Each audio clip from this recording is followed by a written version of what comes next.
esquecido desse detalhe.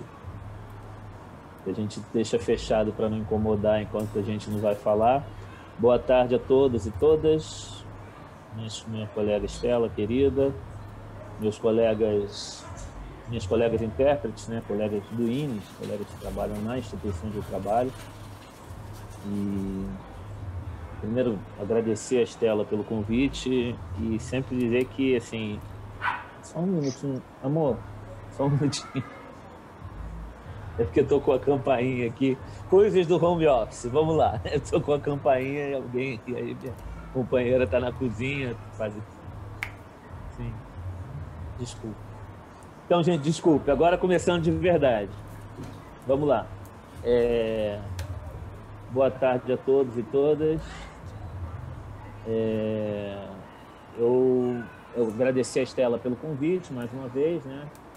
Eu cheguei a fazer uma apresentação em PowerPoint, mas acho que eu não vou utilizar, não. Eu acho que amarra menos, deixa mais a gente à vontade para falar.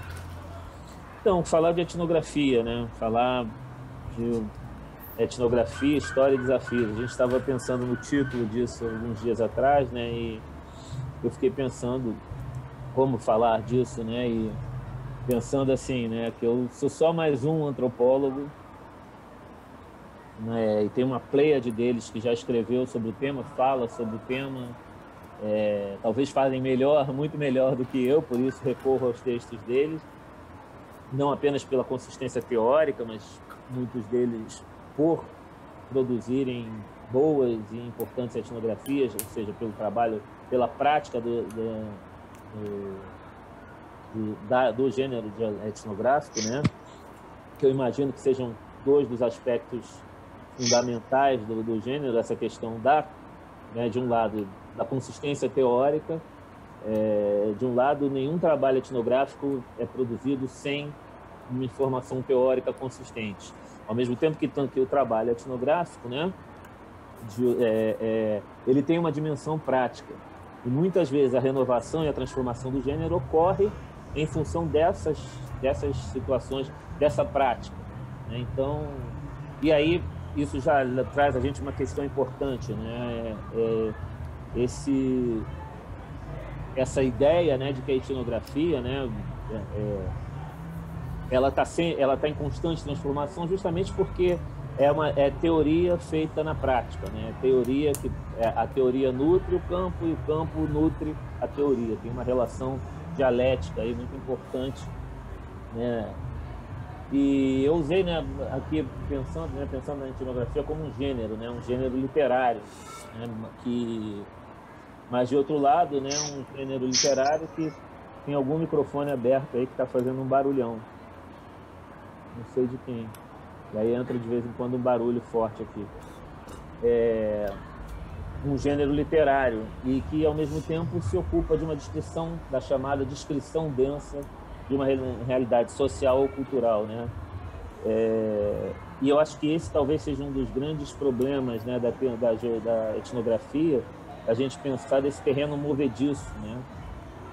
Tanto para nós, antropólogos, né, cuja formação profissional praticamente está intimamente ligada com, né, o exercício da etnografia, né? A etnografia chega a ser vista como, né, uma espécie de rito de passagem dos antropólogos, né? O antropólogo é aquele que fez e faz etnografia, aquele que entrou, né, foi ao campo, esteve lá, como diz o Geertz, né? Tem um trabalho dele, o Vidas e Obras, né, que Works and Lives, né, que ele fala, né, do antropólogo como autor. É um trabalho muito importante, é um trabalho muito interessante. Depois eu fiquei pensando, caramba, por que eu não indiquei um texto desse livro, que eu acho interessantíssimo também, que é maravilhoso.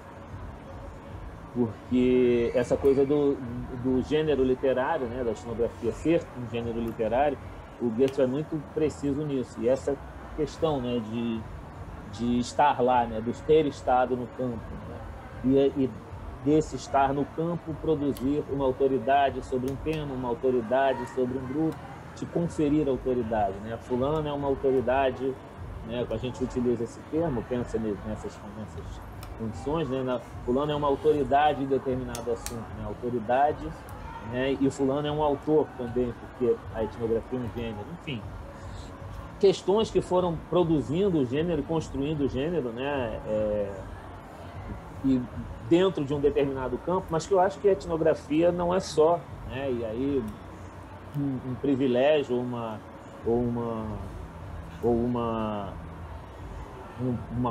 algo que seja exclusivo de antropólogos, né?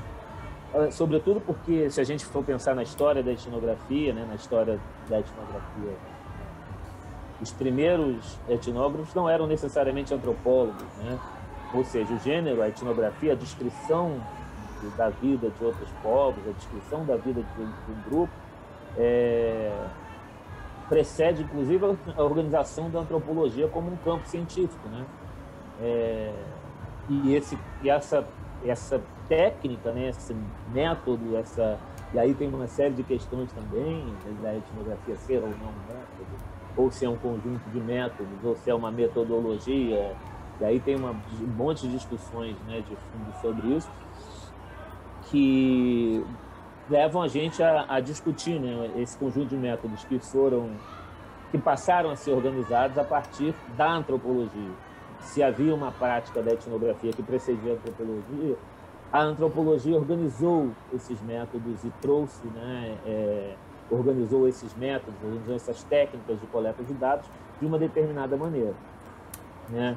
Então, quando eu falo também em terreno móvel disso, né, e aí essa história, falar dessa história da antropologia, que eu acho que é uma tarefa difícil, como eu disse, eu já antecipei isso no início da minha fala, né? Talvez a gente precisasse mais de uma aula, muitas aulas, enfim, não seria nem justo invadir o espaço de vocês, mas no espaço de uma única aula dá para a gente dizer alguns marcos fundamentais dessa história, né, que ajudam a pensar, fazer uma espécie de arqueologia, né, sem uma narrativa contínua. Eu acho que justamente pensar, né, essa arqueologia tem justamente essa questão de não pensar em narrativa contínua, mas, de certo modo, pensá-la processualmente, né, pensando nos desenvolvimentos e dos desdobramentos da antropologia ao longo do tempo. Então, essa etnografia, né, da etnografia, essa etnografia que precede o campo da antropologia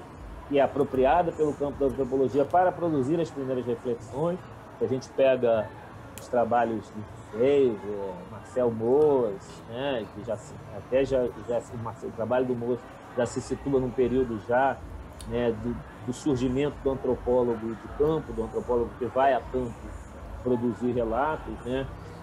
O papel de Malinowski e Boas, né, nessa consolidação dos métodos de observação de campo. Veja, não é que não se fizesse, muitas vezes as pessoas confundem. Eu tenho um professor que é o Marco Antônio da Silva Mello, professor da UF, foi meu professor na graduação, um grande amigo, querido, mas ele tem uma irritação profunda quando a gente é educado, né, dentro da antropologia mesmo, a acreditar que o Malinowski inventou uma forma de fazer etnografia. Não, Malinowski não inventou, mas ele, de certa forma, ele codificou, ele organizou, né, um conjunto de metodologias que se tornou praticamente a regra do trabalho de campo ao longo de mais de um século, e ainda hoje as reflexões, né, a maneira que Malinowski descreve o seu trabalho de campo, né, na introdução, a introdução dos Argonautas do Pacífico Ocidental ainda é hoje um dos melhores exemplos, né, um dos grandes exemplos de como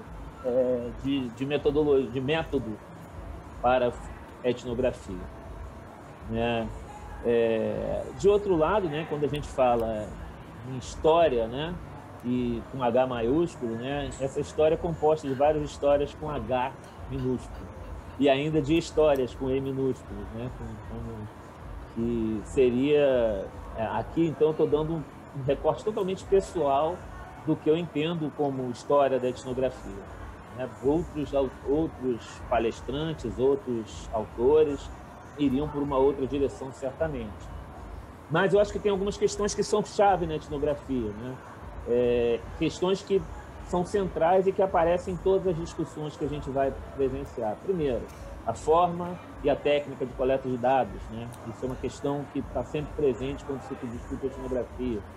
né? O lugar do observador, as relações entre observador e observado, né? Os problemas relativos à relação sujeito cognoscente e objeto cognoscível.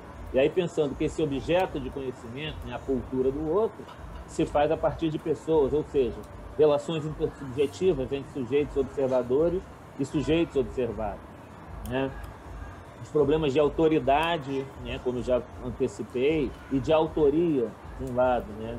E aí uma das grandes questões é a impossibilidade, né, do conhecimento, sobretudo nesse momento do conhecimento na relação de autoridade, sobretudo nesse momento onde muitas vezes se confunde a necessidade dos grupos falarem por si mesmos com a produção científica sobre esses grupos.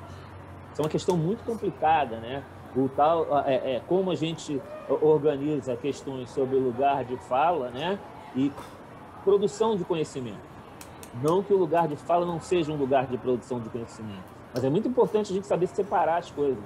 Uma coisa é você, o nós por nós, não fale de nós sem nós, mas de outro lado também, não, isso significa o fim da ideia de alteridade, do conhecimento sobre o outro, né? Então, assim, só o nativo, aquele que vive, experimenta uma situação cultural, pode falar de si, né? Finalmente, também os limites da noção de cultura, né? O que é cultura, né? Para mim, a cultura é um grande problema hoje para pensar, sobretudo pelo que eu venho refletindo em torno da surdez, eu venho pesquisando questões da surdez, surdos dentro do candomblé, enfim, eu venho desenvolvendo algumas pesquisas que vêm me colocando assim, né, a ideia de cultura surda, a própria ideia de cultura, como é que cultura, né? Aquela ideia do Roy Wagner de cultura como invenção dos antropólogos. Há uma extensa lista de questões, mas todos esses problemas, quando eles aparecem, eles nos colocam diante assim, caramba, fazer uma etnografia que aparentemente é uma coisa simples, e é simples, ir a um grupo, coletar dados, escrever sobre os dados coletados, analisar os dados coletados e publicar uma monografia, um artigo, em princípio não parece uma coisa complexa, né? Não é, se a gente pensar bem, mas, de outro lado, é tremendamente complexo na medida em que envolve um sem número de questões que estão envolvidas nesse ato de ir a um grupo, né? Ou como a minha experiência também como etnógrafo, né? Ser de candomblé, escrever sobre candomblé, né? Como é que se produz essa reflexão, né? Como é que se produz? E aí vem uma questão bem interessante, né? Uma questão bem interessante que a Marisa Peirano coloca, né? Da questão do estranhamento, né? Como produzir conhecimento, e aí conhecimento científico, conhecimento etnográfico, conhecimento antropológico, em certo sentido, e de uma maneira geral, conhecimento etnográfico, né? Sem haver estranhamento. Como falar das coisas que eu conheço se eu as conheço, né? Parece um jogo de palavras, mas se eu conheço demais uma coisa, talvez eu conheça de menos ela para falar sobre ela, né?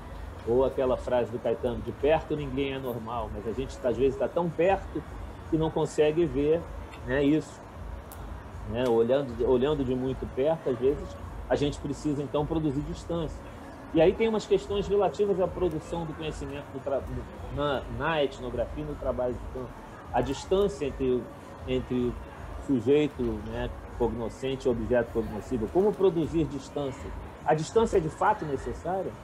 A mim me parece que sim. Se eu não tivesse me distanciado de alguma maneira das questões como nativo, né, do candomblé, como adepto do candomblé, como iniciado do candomblé, talvez eu jamais tivesse produzido a reflexão que produzi. Mas, por outro lado, eu jamais teria chegado tão perto de onde eu cheguei se eu não fosse um nativo do candomblé. Vejam os paradoxos dessa relação etnográfica. De um lado, né, nem sempre a proximidade. Eu lia um autor, agora me escapou, gente. Não é o Tim Ingold, não. É um outro autor, mas me escapou no momento agora. E eu, lendo um autor falando que não necessariamente a proximidade significa produzir um conhecimento, um bom conhecimento sobre aquela coisa, né? A proximidade, às vezes, pode, de fato, te obliterar, te cegar a visão com uma série de coisas. Mas então a gente vai falar de etnografia. O que seria, né, etnografia? E aquela, né, acho que não é uma plateia leiga, então a gente não precisa recorrer à etimologia da palavra e às platitudes que isso implica. Isso é um horror, eu acho, às vezes. A etnografia é mais, né, do que um método, né? Antes de ser um método, como a Marisa Peirano sugere nos textos dela, mas um conjunto aberto de técnicas de coletar dados, né? Sempre aberto à criatividade dos pesquisadores, como ela sugere. No entanto, há também, né, outras possibilidades, né, a partir disso, de pensar formas de vida humana, né? Pensar essa diversidade humana, essa diferença, né? Ou essa proximidade da qual a gente precisa construir diferença, né? Como a Marisa já traz, essa questão do estranhamento ou exterioridade, né? Então, por exemplo, é interessante, às vezes, você... E aí eu tenho a dupla experiência de estudar algo de dentro, né? De ser de dentro e ter que me fazer de fora, e ser de fora e ter que me fazer de dentro, como no caso do meu trabalho de campo sobre o vodu haitiano, sobre o Haiti, né? Então eu tive duas experiências de campo e duas experiências de etnografia muito desestabilizadoras em todos os sentidos.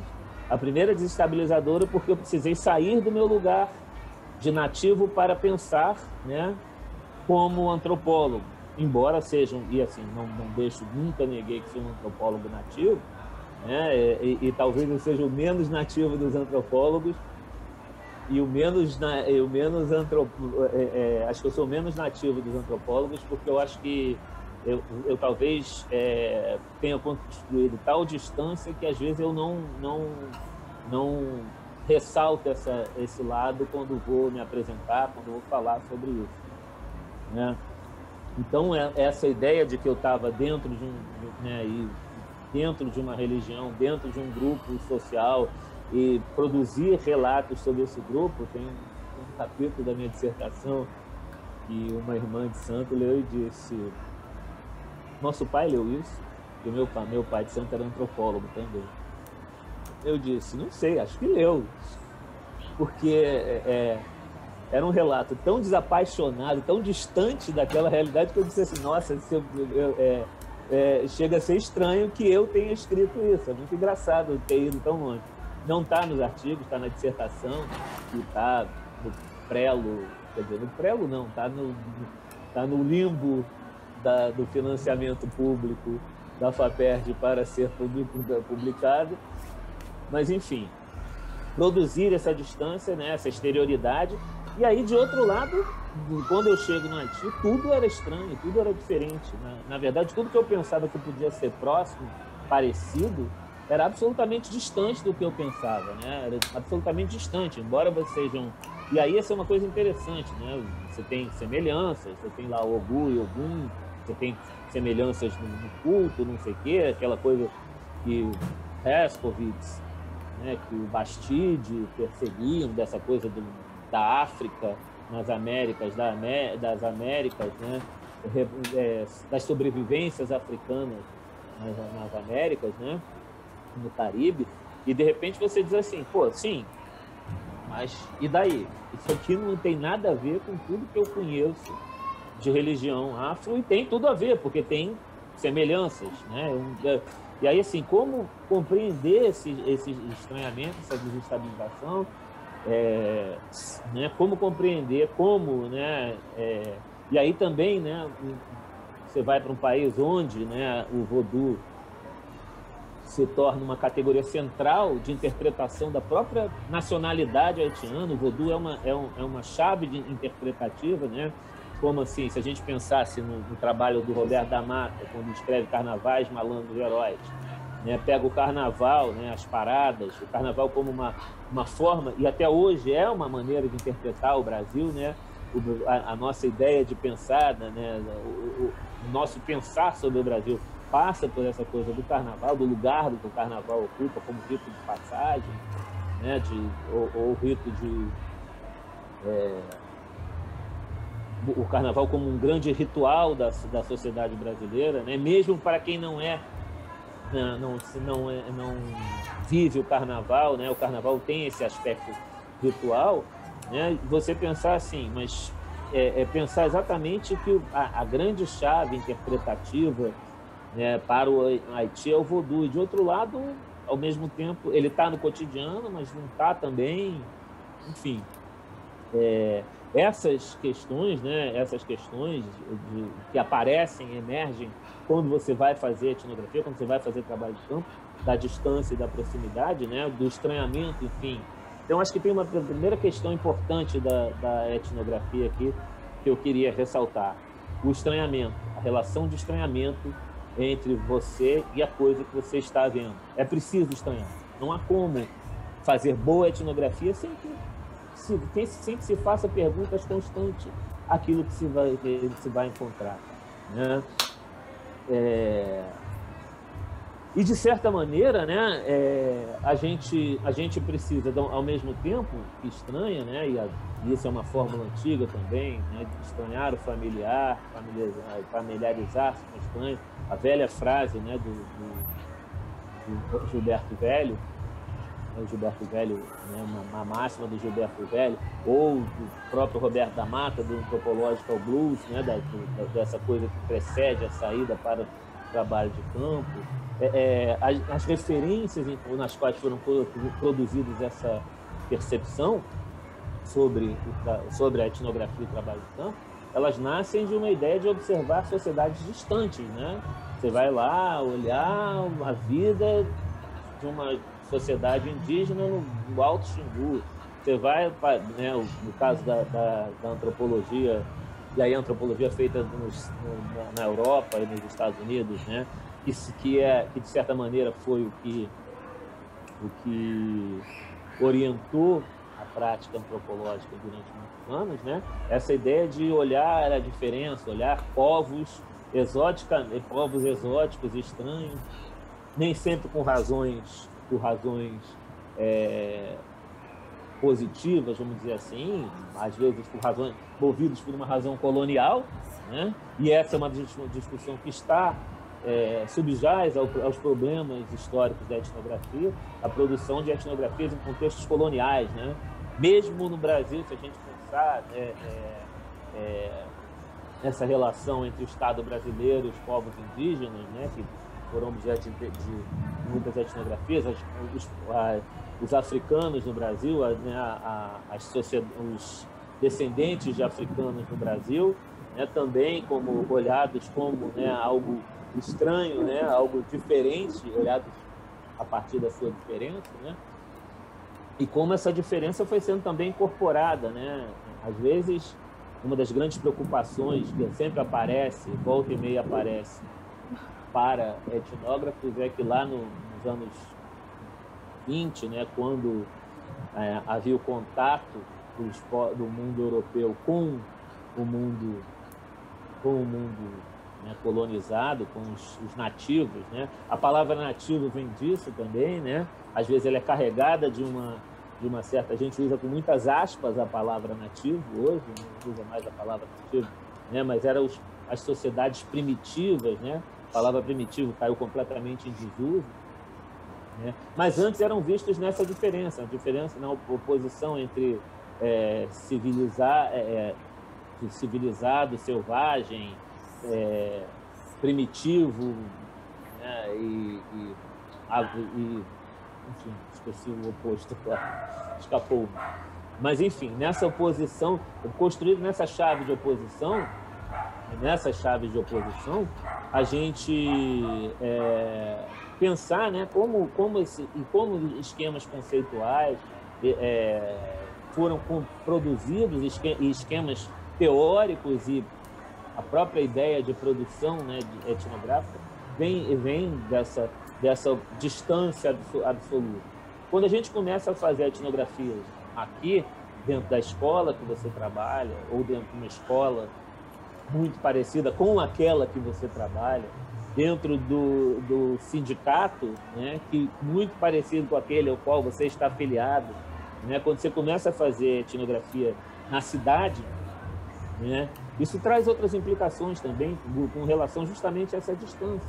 Já não é mais um mundo distante, não é sair do Brasil e ir para o Haiti, embora também não haja... tem muitas diferenças, é evidente que não dá para dizer que a diferença entre dois contextos nacionais já per si não implica... Gente, o Miguel costuma vir, acabou de acordar, ele costuma vir dar o ar da graça dele e dar boa tarde para todos. O pai está vendo, porque ele não está vendo, eu deixei a janela fechada. Aí ele não está vendo os amigos do papai. Oi, Miguel, aí. Oi, todo Miguel. Mundo aí. Né? Oi, Tudo Miguel. bem? Esse é o Miguel. Oi, Miguel, lindo, maravilhoso. Você vai ficar aqui ou vai descer? Que lindo, Zé. Parabéns pelo Miguel. Obrigado. Lindo, tudo de bom. Vai ficar aqui? Vai ficar aqui ou vai descer, cara? Tá, vai ficar aqui. Então fica. Deixa o papai trabalhar, senão fica difícil. Isso quando ele só vem aqui para pegar o telefone, porque ele... Enfim, eu falava dessa questão da distância, da produção de distância, né? Que ela, durante muito tempo, para a antropologia, foi uma coisa, né, quase que natural. Quando a gente muda esse contexto para um contexto urbano, para um mundo do qual a gente, de alguma maneira, conhece, isso implica também outras formas de estranhamento, né? A gente hoje não faz etnografias só sobre mundos distantes, né? A gente faz sobre o nosso bairro, às vezes, sobre situações que nos são efetivamente familiares, né? E aí, mais do que nunca, a máxima, né, do estranhar o familiar e reconhecer o que é estranho, né? Ou seja, essa ideia de que a gente se familiarizar com o que é estranho, né, com o que é diferente, essa ideia cada vez se torna mais, né, e mais presente no etnografia, né? Então, falar de etnografia também pressupunha, de um lado, essa ideia de contato direto, pessoal e prolongado, né? Se fala disso, do pesquisador com realidade ou cultura que ele pretendesse descrever. A etnografia seria isso, né? O relato produzido através de um contato direto, pessoal e prolongado com uma realidade ou cultura descrita. Mas aí a gente hoje, por exemplo, né, e já de muito tempo antes disso, a gente tem trabalhos produzidos a partir de arquivos. É possível fazer etnografia a partir de arquivos. Opa, como assim? Então eu já não preciso mais do contato pessoal, não preciso mais estar lá, como fala o Goethe, né? Não preciso mais estar num lugar, olhar por cima dos ombros do nativo, né? Para que eu possa fazer etnografia. Sim, aliás, desde muito tempo. Se a gente pega, né, alguns experimentos, como o trabalho do Florestan Fernandes sobre os tupinambás, os trabalhos de muitos etnólogos produzidos a partir dos arquivos do Kurt Ankel no Muindaju, né, que é um alemão que escreveu povos indígenas, que trabalhou com povos indígenas, né? Ou seja, vários trabalhos produzidos a partir de arquivos que são etnografias, que são etnográficos. Difícil a gente imaginar isso, né? Você fazer etnografia no arquivo, né? Tem um texto muito interessante que eu recomendo da Olívia Maria da Cunha, Olívia Cunha, professora do Museu Nacional, na revista Estudos Históricos, né? Então, ou seja, o que era a regra, né, que nós entendíamos como a regra, né, de ouro da etnografia, que é essa coisa do contato pessoal direto e prolongado, ela até pode mudar em relação do tipo de objeto que você estuda e das questões que você... A grande questão é que a etnografia ela nasce de objetos construídos, né? E aí, né, o grande problema que toda a discussão pós-moderna e pós-estruturalista trouxe para dentro da antropologia, eu acho que eu costumo dizer que, de um lado, né, quando as pessoas hoje começam a se preocupar demais com isso tem mais de 30 anos dentro da antropologia, né? ou seja, essa questão da autoridade, essa questão do lugar, do papel colonial, do etnógrafo colonial, né? Isso aí tem mais de 30 anos de discussão, e 30 anos de discussão, assim, às vezes, que foi até uma discussão que às vezes pode ser paralisadora. Uma discussão sobre a autoetnografia, né? Essa coisa de, ao invés de você... lembrei quem fala do problema que você pertencer a um grupo não necessariamente te permite fazer boas etnografias. Foi a Marion Straton. Ela fala justamente num capítulo sobre autoantropologia. Ela fala que nem sempre o fato de ser cigano, ser de uma determinada etnia, ela cita lá, eu não vou abrir o livro agora, mas lembrei de onde saiu essa ideia. A Marion Straton fala disso, né? Ela diz pra gente assim, nem sempre se pertencer a um grupo te permite, de fato, fazer uma boa etnografia. E aí o título do trabalho dela é Os Limites da Autoantropologia, texto também que eu recomendo muito, assim, para a gente pensar os riscos que envolvem essa relação de produção do conhecimento. Mas então, voltando, né, à questão da etnografia, e a gente começa a pensar também em determinados aspectos, né, porque afinal a gente, né, tinha feito uns slides bonitinhos, né, mexendo com a Estela. O primeiro slide falava assim, Padê, abrindo o xirê. Mas depois eu larguei tudo isso para lá e resolvi falar do coração, que é muito mais fácil, eu fico mais à vontade, assim. Ora, e aí, né, quando a gente fala voltando nessa questão dos desafios e das grandes questões, e voltando, né, à etnografia, né, eu acho que tem uma coisa fundamental, né, que é a experiência etnográfica de cada um.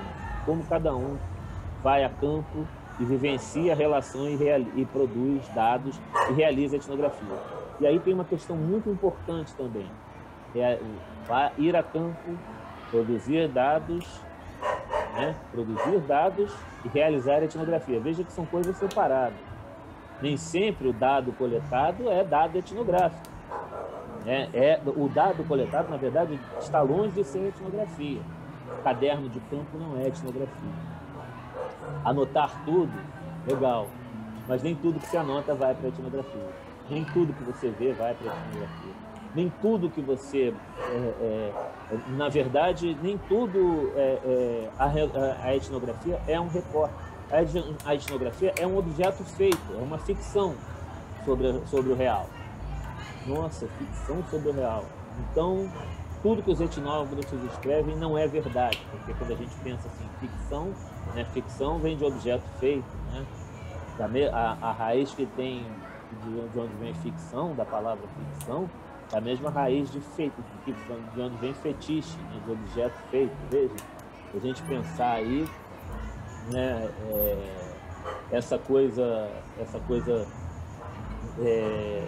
complexa que é coletar dados sobre o grupo e depois produzir uma etnografia, que não é uma coisa que, de um lado, como eu disse, é uma coisa simples, mas também por ser simples, talvez seja tão difícil, tão complexo. Eu acho que a grande beleza da etnografia é que você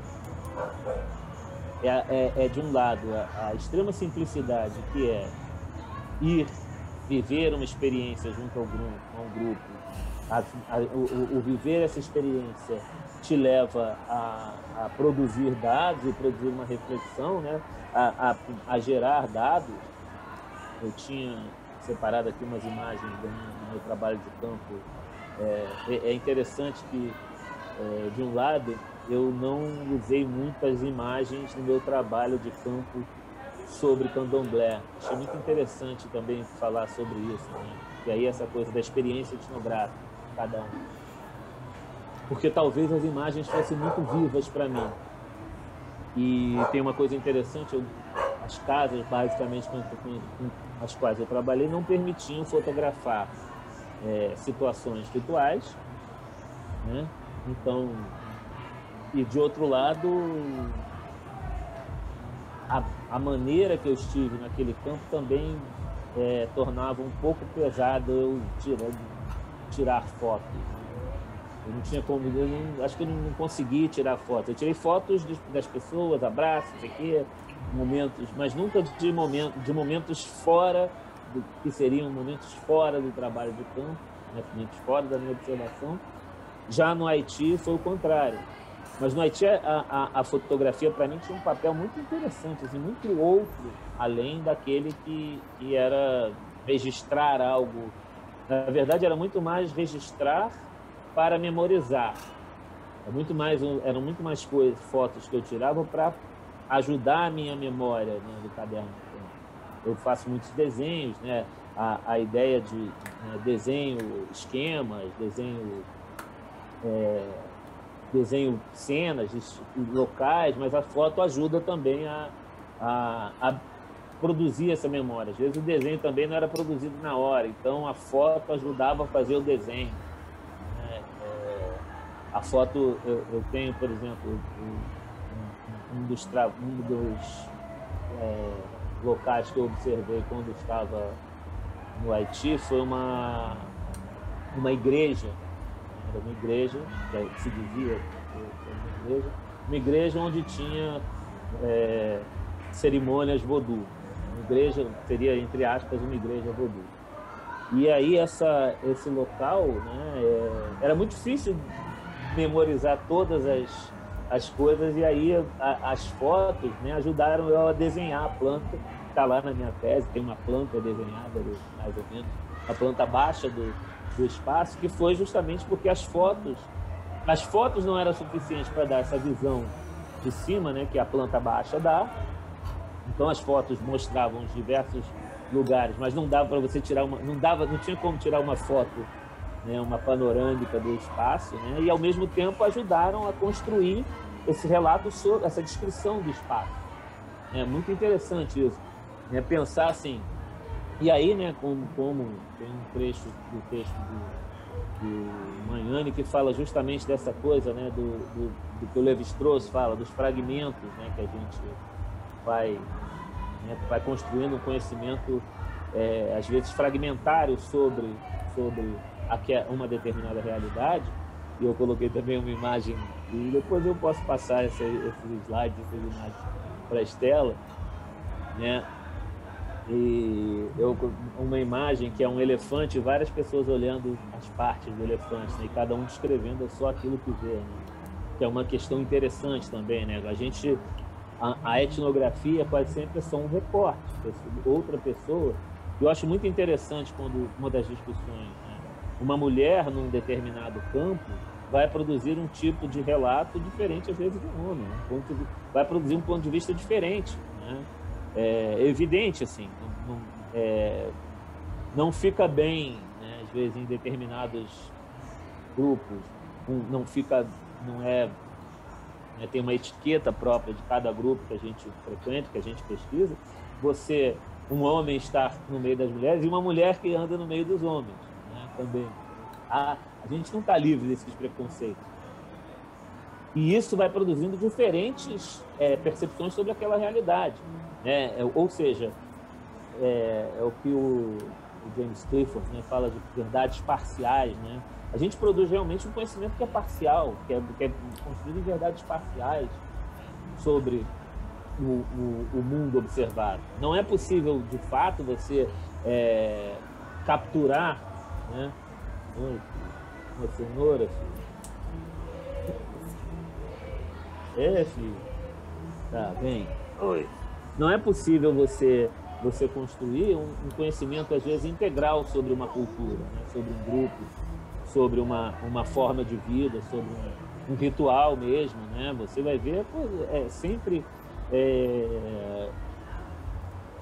ter visões parciais, né? Visões parciais, às vezes, que você constrói com fragmentos diferentes, né? E eu conversava com a Estela mais cedo, falando sobre, né, como às vezes você constrói o relato etnográfico, nem sempre é a descrição de uma cena como ela aconteceu, entre aspas, mas às vezes superposição de várias cenas, né, de várias situações que você tenha visto, né, e que você consegue construir, às vezes, né, como uma ficção, né, como você constrói um texto ficcional, um relato sobre aquilo que você está presenciando, sobre aquela situação que você presenciou, ou que você presenciou várias vezes, mas que você constrói um relato único às vezes. Nem sempre, né? Então, um exemplo simples e rápido, né? Se você for descrever uma missa ou uma aula, né, de língua portuguesa para alunos surdos, uma aula de língua portuguesa para alunos surdos da educação básica, ou você vai produzir um relato sobre uma missa, né? Eu gosto muito da missa porque a missa é o melhor exemplo, sobretudo para quem não é católico, para quem nunca entrou na igreja, ou para quem já entrou na igreja e conhece uma missa. Eu acho que é um exemplo muito bom para a gente pensar, né? Você entra na missa, você começa a olhar. Obviamente, você vai fazer em Roma como os romanos, você vai fazer como os nativos fazem. Vai sentar quando as pessoas sentam, levantar quando as pessoas sentam, levantam, ajoelhar quando as pessoas ajoelham, né? Evidentemente, como você não pertence àquele grupo, você talvez não fique na atitude reverente, você não vai viver aquela experiência como aquelas pessoas vivem. Você vai precisar, talvez, né, conversar com as pessoas e aí pegar diferentes pontos de vista. Um ponto de vista é aquele do padre de cima do altar, do sacristão do lado dele, de uma pessoa que é devota, né, que vai todo dia, de uma pessoa que está indo a uma missa de 7º dia. Então, uma pessoa que está indo lá apenas para, né, embora seja batizada e tenha vivido dentro do catolicismo, apenas para prestar uma homenagem a um morto querido ou uma pessoa conhecida, enfim. Aquela cena tem milhares de fragmentos que você vai coletar.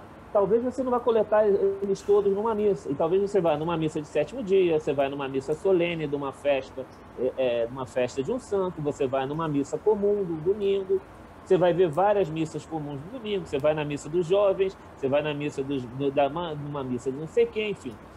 Você vai ter tantas missas, né? Evidentemente, você não vai poder, na tua etnografia, falar de todas as missas. Você vai ter que falar de uma missa padrão, que é aquela que você vai descrever. Então, veja, né?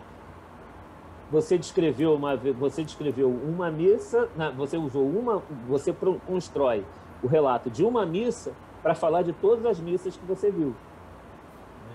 E aí eu falava disso com a Estela, como, né? Como isso, o exercício da etnografia leva você a isso, leva você a produzir, né? Embora, né, seja sempre um conhecimento, né, parcial, você vai com essas diversas parcelas construir um relato, né? E aí esse relato deve ser consistente, né? E assim, há algumas coisas importantes de falar, né, que são aqueles pressupostos básicos, né, que até hoje, e aí a importância de um cara como o Malinowski, né, que lá quando em 1922, acho que é 22, agora não escapa também, escreveu lá Os Argonautas, e ele fala, né, que ele usou, né, os pressupostos fundamentais, essenciais para a descrição da realidade dos trobriandeses, né? Que ele estudava, né? Na verdade, é interessante, né, quando a gente pensa na etnografia do Malinowski, né, a grande descrição que o Malinowski faz é de uma coisa muito pequena. Ele não descreve a sociedade trobriandesa, ele descreve o Kula, que é um ritual da sociedade trobriandesa, mas que permite você compreender a plenitude da sociedade trobriandesa. Essa é a grande... E aí, assim, mais tarde, a antropologia pós-moderna vai fazer uma série de críticas ao relato dele, que o Malinowski não conta. Ele conta, por exemplo, né? Ele começa lá, imagine se o leitor sozinho numa ilha, sem contato nenhum com o seu mundo. Mentira dele. Mas não importa que seja mentira. Ele falava com a administração colonial, havia outras pessoas como ele, né, brancos europeus, naquele contexto. Tudo bem. Isso é tão importante assim? Isso, de fato, é a grande questão do trabalho ele está fazendo gracinha para mim, eu tenho que responder, né? Ele tá sambando, ele está vendo um desenho aqui, Miguel. O que importa, né, de fato, né, que havia outros.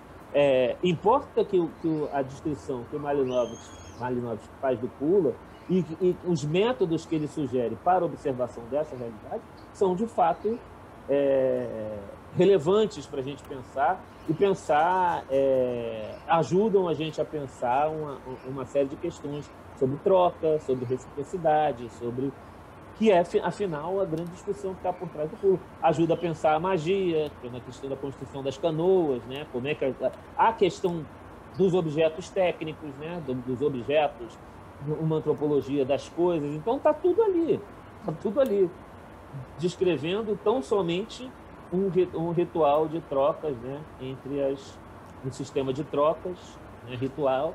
Sistema ritual de trocas entre as diversas ilhas de uma região do Pacífico. Mas o Malinowski fala para a gente assim, né?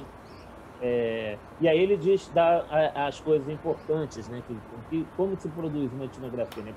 Qual é o método, né? Ele dá o método dele, né? E é o primeiro a dizer, olha, primeiro, você precisa conhecer a morfologia social desse grupo. Como é que esse grupo se organiza?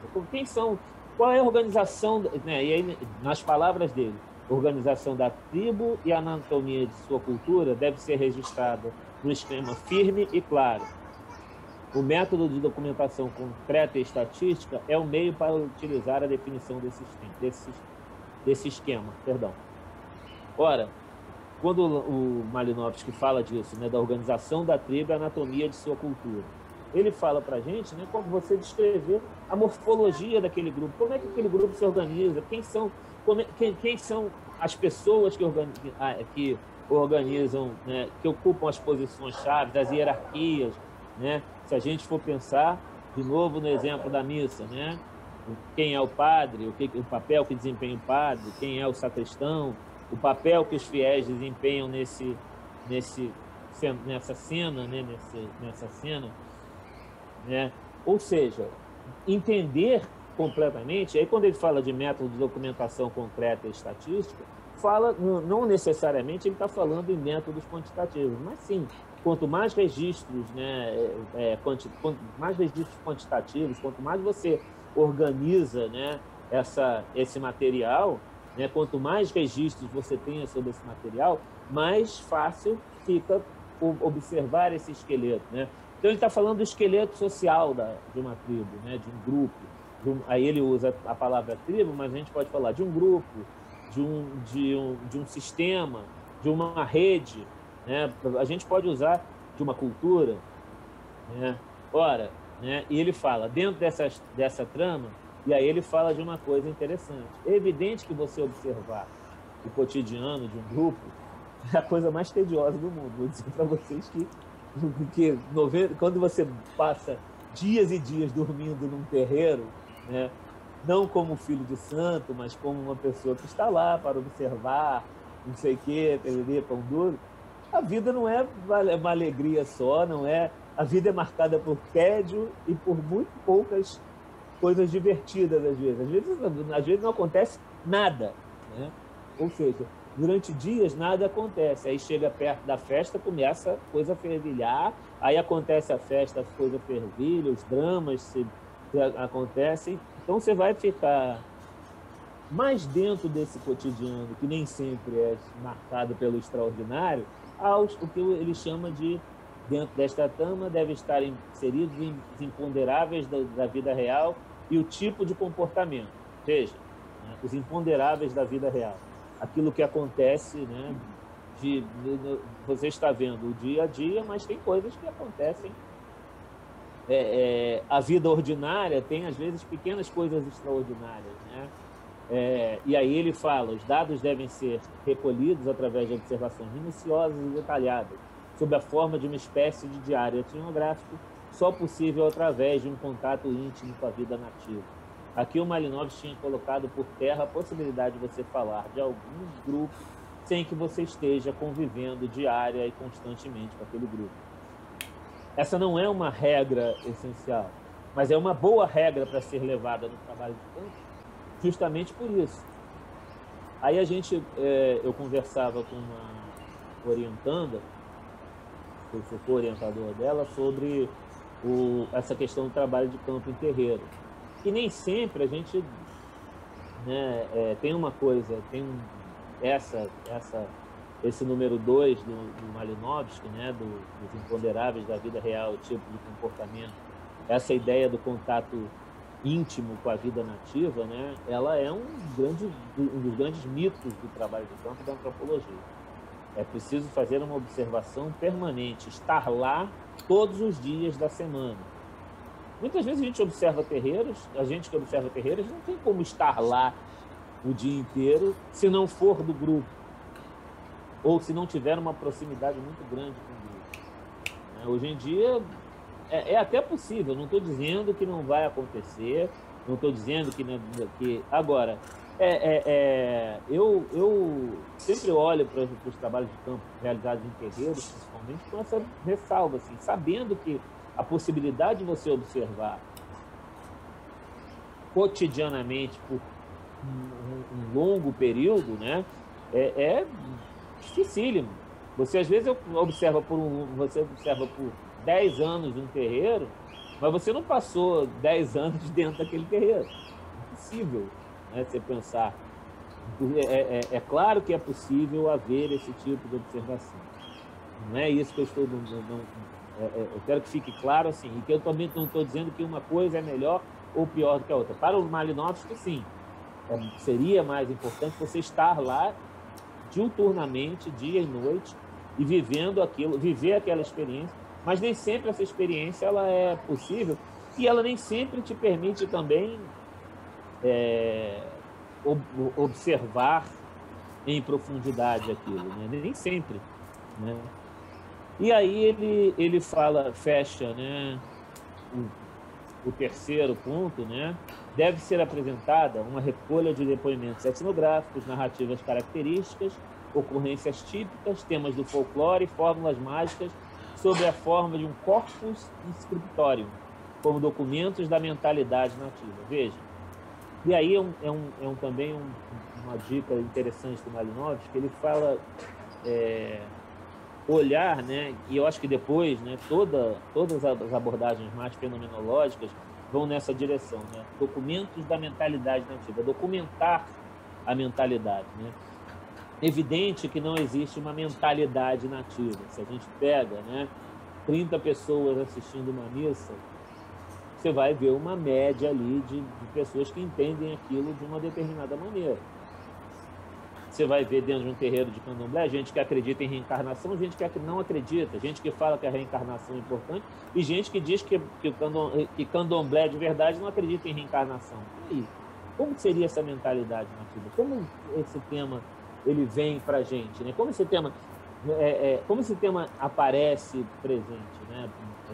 Como, afinal, é o tema da morte no candomblé? E como é que se pensa a morte? Esse pensar a morte, ele passa só pelas formas africanas ou passa pelas formas também ocidentais, né, brasileiras ou indígenas, ou, né, desse encontro, né, que é uma das grandes questões que mobilizou o meu trabalho de campo, era a questão da mistura, como é que as coisas são misturadas, né? Ainda me falta... Obrigado, filho. Outra semana.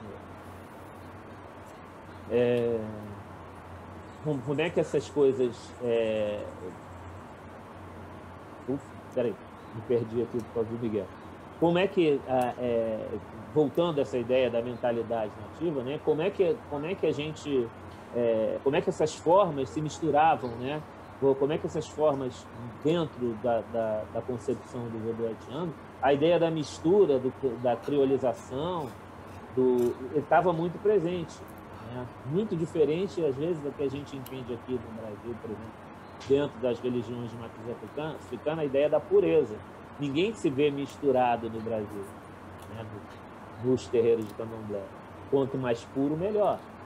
Isso é uma questão... É uma discussão longa que eu não vou entrar aqui, a gente pode marcar um dia uma discussão sobre esse tema, mas, enfim, essa ideia da mistura lá e da pureza, entre aspas, aqui, né, de ser puro, ou de não ser misturado, ou da mistura ter, né? Admite-se a mistura, mas em determinadas... Há limites para essa mistura, né? Não pode misturar tudo.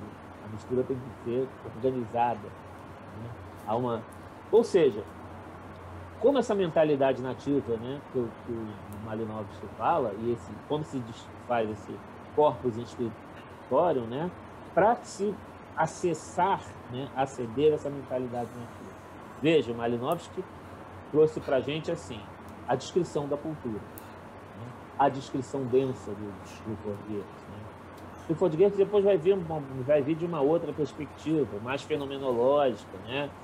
Ele muito influenciado pelo Wittgenstein, por outras percepções, mas ele vai falar dessa coisa da descrição densa, que é um pouco o que o Malinowski bota aqui para a gente, né? Como você acede a profundidade de um grupo, compreendendo a morfologia dele, né? Compreendendo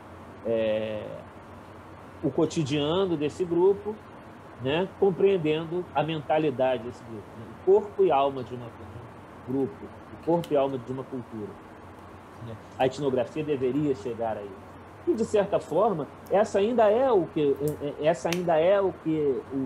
caminho pelo qual a etnografia segue.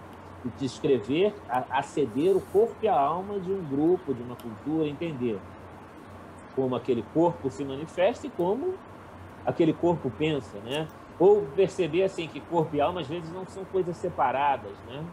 Corpo e alma do grupo não são separadas. Mas o Malinowski diz aqui, ó, esse é o pacote que você tem que entregar. O pacote do Malinowski, muito bem fechado, né? Foi repensado durante muitas vezes. E aí, né, as críticas pós-modernas falavam que, olha, esse pacote não tem como ser fechado. Não podemos fazer pacotes fechados.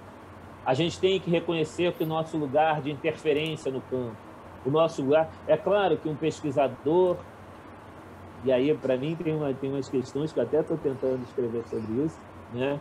Eu não sou um pesquisador branco europeu, eu era um pesquisador preto brasileiro no Haiti.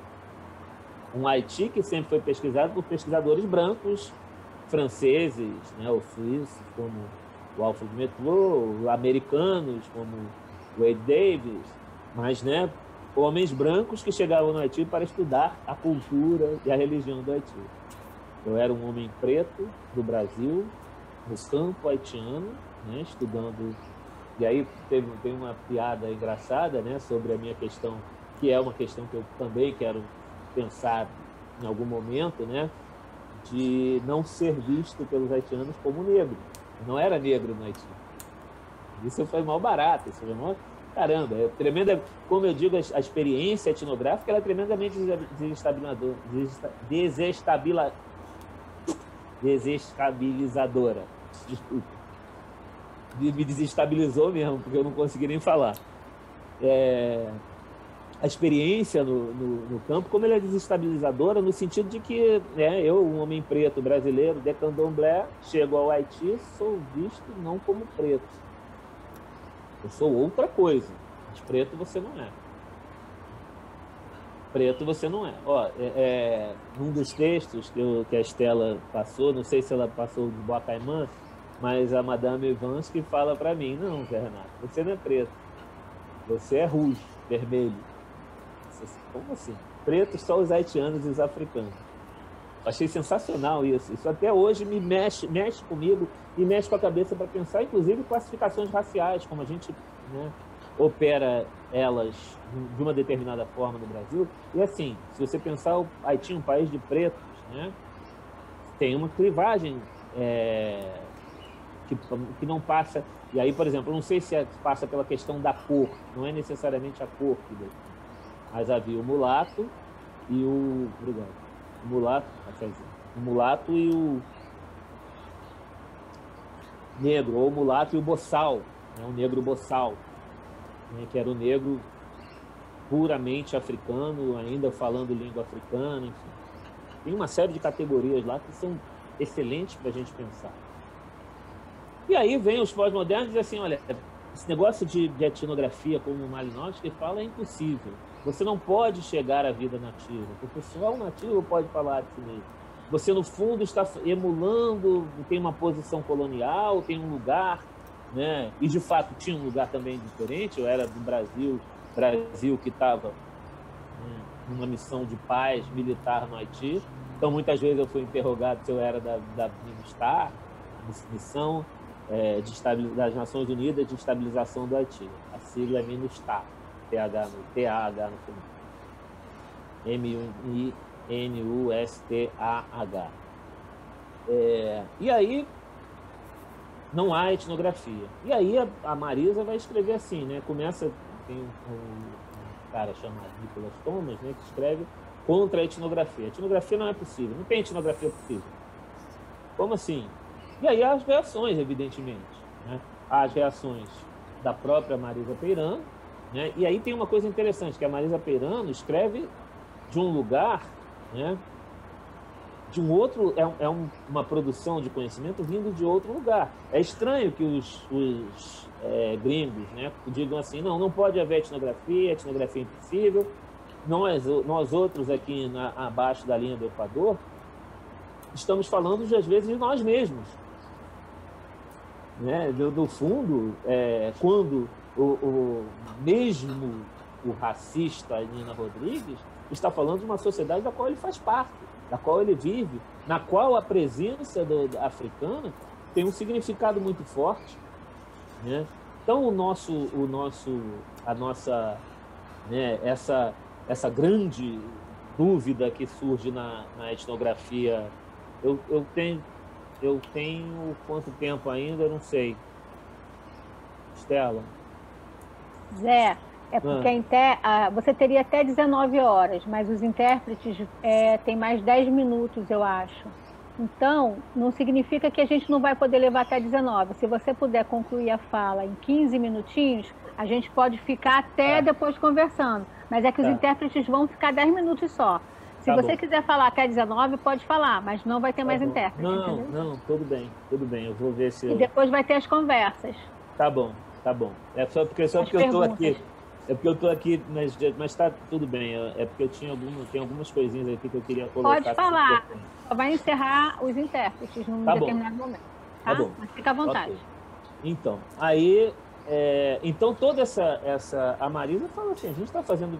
É importante ver que embora muito da etnografia produzida no Brasil, muito da antropologia produzida no Brasil, fosse, né, fortemente atravessada pelo viés europeu, né, por uma forma de conhecimento europeia, é um conhecimento produzido de outro lugar, de outro ponto de vista. Então, quando você tem um cara, né, com uma sofisticação de um Eduardo Viveiros de Castro, né, o Eduardo, ele, apesar de ser um pensador, ele é um pensador original, um pensador brasileiro, pensando questões dos povos indígenas brasileiros. É um outro lugar de produzir esse olhar. É um olhar muito diferente de onde produz o Lévi-Strauss. Lévi-Strauss, né, produz um olhar, e Lévi-Strauss, Terence Turner, todos os caras que estudam etnologia indígena, o lugar de onde, embora Eduardo é um homem branco, da Zona Sul, nome de rua, família, não sei o quê, mas é uma produção de conhecimento de um lugar diferente daquele que os europeus produziam. Tanto que um dos textos interessantes também, que eu também devia ter sugerido, e sugiro já, o Nativo Relativo, do Eduardo Viveiros, que é muito interessante, né? Dessa questão do lugar de produção de pontos de vista, né? Na verdade, toda a antropologia do Eduardo Viveiros é essa antropologia dos pontos de vista. Então, do ponto de vista daqui, nós outros, debaixo do Equador, a etnografia ainda continua sendo um exercício respeitado, um exercício válido, um exercício possível, porque nós falamos muitas vezes de nós mesmos. A questão é produzir a distância para se falar de nós mesmos. Mas houve reações, evidentemente, né? E aí eu acho muito interessante que é o manifesto pela etnografia, né? Que na verdade é um manifesto de uma revista chamada Ethnography, né? Que surge justamente em reação a isso. O manifesto pela etnografia é uma reação a essa ideia de que Não tem, olha, não tem mais cultura, não tem mais isso, não tem mais aquilo, não dá para falar. E eles dizem assim, não, a gente tem que falar, a gente precisa falar. E aí eles colocam também alguns pressupostos desse falar, né? A teoria como precursor, meio e resultado da escrita etnográfica, não há etnografia sem teoria. A cultura como central, né? Ele coloca entre aspas essa cultura, ou seja, o olhar, o foco na pesquisa e na escrita, né? Um interesse na política cultural e nas práticas culturais, né? Que são questões que surgem como, né? Recuperando, né? Uma etnografia que de fato não é impossível, não é uma impossibilidade falar do outro, não pode ser uma impossibilidade falar do outro. A gente não pode assumir isso como uma impossibilidade. É preciso que seja, é necessário que a gente possa falar do outro de um outro lugar, não do lugar desse mesmo, porque senão é o lugar do mesmo, não é o lugar do outro. Então é o olhar sobre o outro, né? Isso é problemático? Evidentemente que é problemático. Evidentemente que a gente tem que fazer todas as ressalvas, né? E aí o Magnani também fala, né, essa coisa do olhar de perto e de dentro, né? Desde que olha a partir dos arranjos dos próprios atores sociais, das formas, né, que essas pessoas utilizam para ocupar no caso do Magnani, ele fala do espaço urbano, né? Mas também da gente olhar da forma que essas pessoas ocupam seu espaço no mundo, seu lugar no mundo, né? Ou seja, é claro que a produção desse lugar e a produção desse olhar, né, sugere a gente ainda que haja esses dois polos, né, o observador e o observado, essa situação ela é uma situação reflexiva. O olhar do pesquisador, o olhar do etnógrafo, ele é reflexivo, ele reflete o tempo inteiro sobre a prática dele, sobre o que ele está fazendo, para onde ele está indo, né? Para onde ele vai, né? E um outro dado que eu achei interessante, né? Ele fala, né? E aí é interessante também, né? O Magnani pega uma citação muito legal do Merleau-Ponty, que ele fala assim: não é possível nem necessário que o mesmo homem conheça por experiência todas as verdades que fala. Aquela coisa do conhecimento fragmentário. Basta que tenha algumas vezes, bem longamente, aprendido a deixar-se ensinar por uma outra cultura, pois doravante possui um novo órgão de conhecimento. Eu acho genial essa citação que o Magnani fala, e assim, veja, né, que tem um pouco a ver com a coisa que a Favre Sadar também fala. Outra recomendação, o Ser Afetado, da Favre Sadar, que ela estuda a feitiçaria, né, numa região da França. É interessante, né? A França racionalista, né? A França é um país mega católico, a França é um país onde... E aí ela estuda uma região da França, o Bocage, onde tem essa questão da feitiçaria. E ela fala de ser afetado, né? Dessa ideia de ser afetado pelo objeto que você estuda, né? Da gente estar estudando, né, essa diferença, mas ser afetado por essa diferença, ser tocado por essa diferença, né? Não existe uma experiência etnográfica, embora ela construa distância, essa distância está sujeita a essa afetação, está sujeita a esse contato, né? A esse contato que te contamina de alguma maneira, mas contamina no bom sentido, porque te afeta, te mexe, ou seja, faz você... Se você não vive a experiência do outro, ser afetado é importante para você se aproximar dessa experiência de uma maneira mais profunda, né? Então, é o que o Merleau-Ponty está falando aqui, um novo órgão de conhecimento, né? Uma nova capacidade de... E o Merleau-Ponty, se a gente pegar, né, ele fala de uma... Ele tem um livro, né, Fenomenologia da Percepção... Não, Fenomenologia da Percepção. O Merleau-Ponty tem essa questão da percepção, da maneira que nós percebemos, dos sentidos, né? De conhecer, do conhecer e dos sentidos, né? Então, quando ele fala disso, né? E quando ele traz isso, e quando o Magnani pega essa citação né, que é uma referência de um trabalho do Merleau-Ponty sobre o Lévi-Strauss, né? Ele fala de Mauss a Lévi-Strauss, ele fala da importância do Mauss e do Lévi-Strauss na construção da etnologia francesa. Mas é genial isso, a gente pensar assim, puxa, não há esse aprofundamento no conhecimento do outro nos permite de fato, e aí é uma coisa interessante, porque nos permite de fato conhecer a nós mesmos, né? Nos permite de fato olhar, né?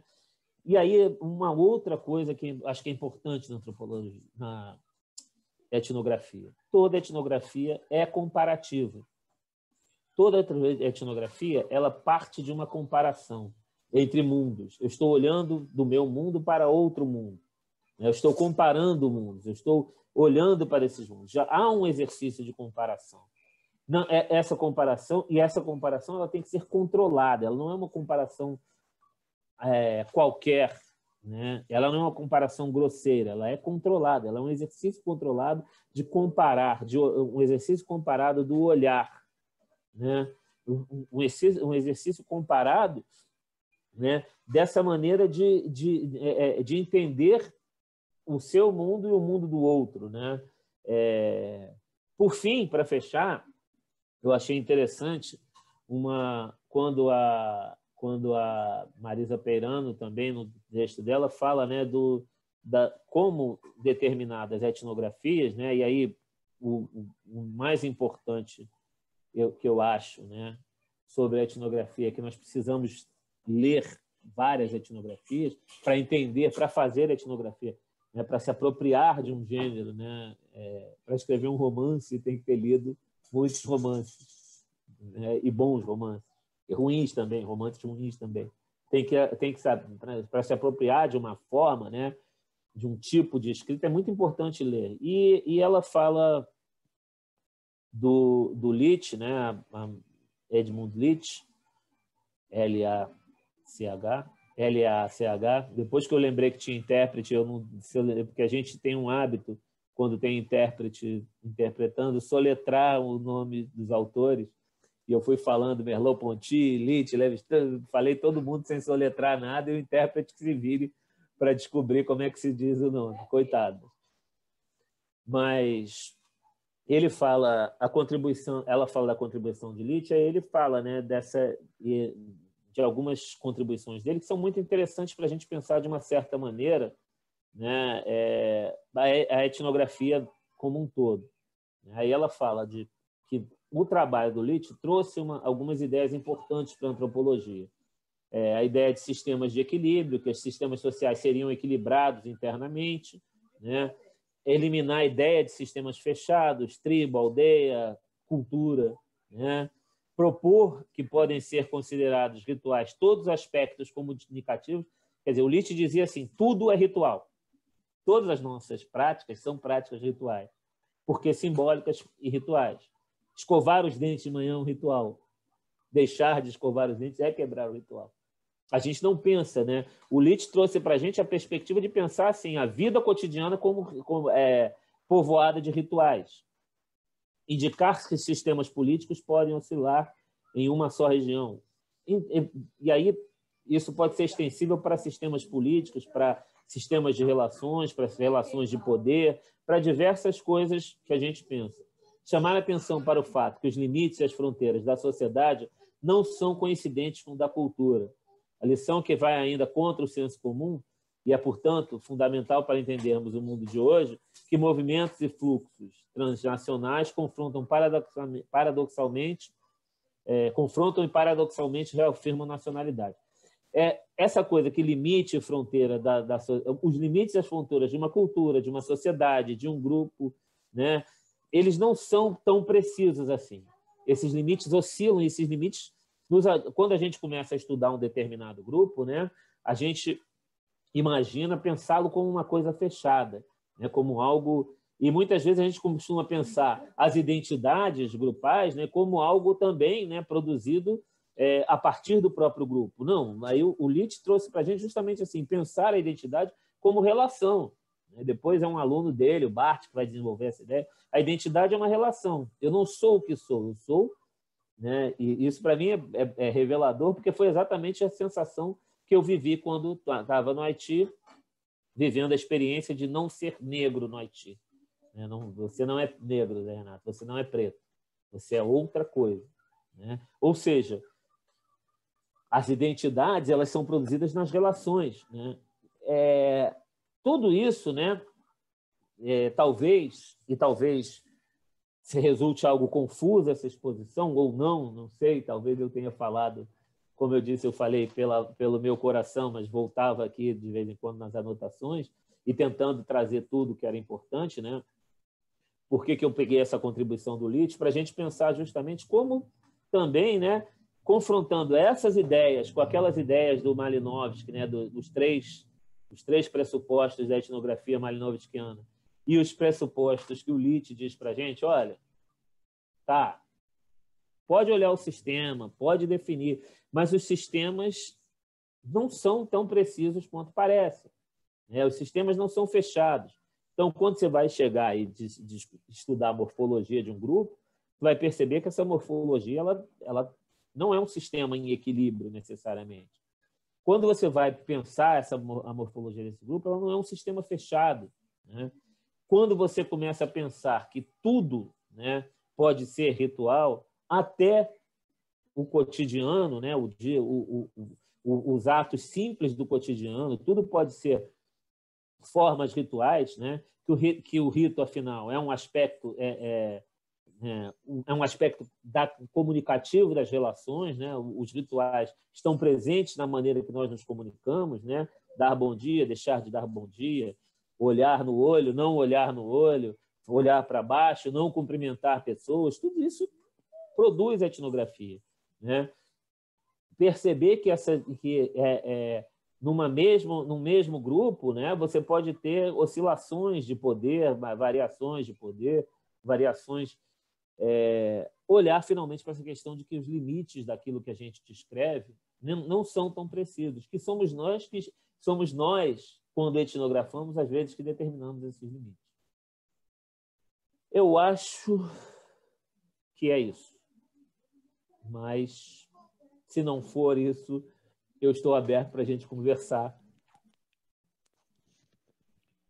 Zé, meu querido, muito obrigada. Em nome do Que Querer, eu quero te agradecer os intérpretes também que caminharam com a gente até aqui, agradecer, nós batemos 46 alunos aqui, gente, né, a turma é grande mesmo e alguns convidados, então agradecer muito a sua fala, né, e dizer que agora a gente vai passar, se você permitir, concordar, para algumas perguntas.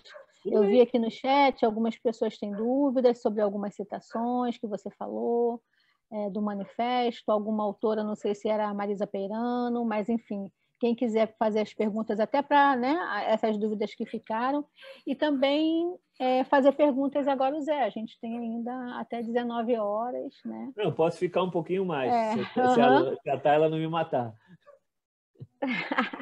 Tá, e para quem quiser perguntar. Se o Miguel puder participar. E se o Miguel puder claro, participar. Já fiz uma foto linda. Já fiz uma foto linda dele no seu colo e te mandei pelo seu zap. Não estou vendo exatamente. Eu quero agradecer muito. Eu fico muito feliz de conversar com as pessoas, de trazer, de falar um pouco da minha experiência, trazer um pouco da teoria. Às vezes eu nesses momentos assim é bom que eu estudo, eu sempre volto a estudar quando eu tenho que falar, por mais que seja uma coisa que esteja no meu sangue, eu posso dizer assim, mas eu gosto muito desses momentos porque é uma chance de estudar, de rever coisas, reler livros. Eu digo, depois de eu ter preparado tudo, eu achei esse livro aqui do Goethe na minha estante, e até o Miguel adorou. Aí o Miguel faz algumas recomendações bibliográficas para mim. Ele trouxe um livro, ele pega assim um livro na estante aleatoriamente e traz, né? Ele derruba todos os livros da estante, traz um e entrega. Aí eu disse, puxa, isso aqui também é interessante. Olha, eu não lembrava disso, não tinha trazido isso, não tinha. Aí enfim, existe uma bibliografia imensa e assim tudo que eu puder contribuir, dar. E eu fico feliz assim, com esse tipo de situação, porque é uma felicidade enorme, ainda mais nesse momento que a gente está tão preso dentro de casa, eu não saio, eu morro de medo de pegar Covid, então não saio, vou às vezes ao mercado ali correndo, aí ontem eu fui ao mercado, aí eu volto morrendo de medo de ter sido contaminado, saio com 2 máscaras. Sim, porque a rua está horror. Você sai da rua. Eu saio aqui na Riachuelo e penso, o mundo vai acabar. Não tem ninguém de máscara, o mundo vai acabar. Não tem salvação, o mundo vai acabar. Aqui, mas eu já pensei assim, gente, não é possível. Tem jeito não. O fim está próximo. O fim está próximo. Aí cara, a humanidade, e assim, né, o mundo Bolsonaro, esse mundo que a gente está vivendo, assim, que as pessoas realmente. Ontem eu dei uma chamada no PM, que estava sem máscara. Até a Tayla fica com medo quando eu faço isso. Eu não posso mais sair da rua que eu vou bater em alguém. Uma pessoa comum, eu digo, foda-se, mas PM vai ficar sem máscara? Eu disse assim, amigo, pô, dá para você botar a máscara aí? Aí ele te deu voz de prisão, não? Não, ele botou a máscara. Mas, agora, enfim, Zé... É legal estar aqui falando, assim. Obrigado. Muito obrigada. Eu quero agradecer a turma, agradecer as contribuições, as dúvidas, as questões, as colaborações de todos. Agradecer ao Zé. Dizer que o Zé diz que fotografa pouco, mas as fotos do Haiti dele são espetaculares. O Zé é uma pessoa muito humilde, né? Porque ele escreve muito bem, mas sempre acha que está pouco. A gente viu, né, pelos textos que nós lemos. É uma escrita extremamente bela, comprometida, teoricamente espetacular, com o rigor acadêmico e a beleza literária. Eu acho que tem nem todo mundo consegue fazer isso, né? E faz fotos, sim. Uma vez eu vi as fotos lá no INES do Zé do Haiti, são fotos espetaculares. Um dia ele podia mostrar para a gente, mandar que eu mostre para vocês. Zé, muito obrigada, muito obrigada. Obrigada, turma. A gente vai subir depois o conteúdo, vai ficar lá no nosso canal do Que Querer, né, para as pessoas poderem também partilhar. Podemos encerrar?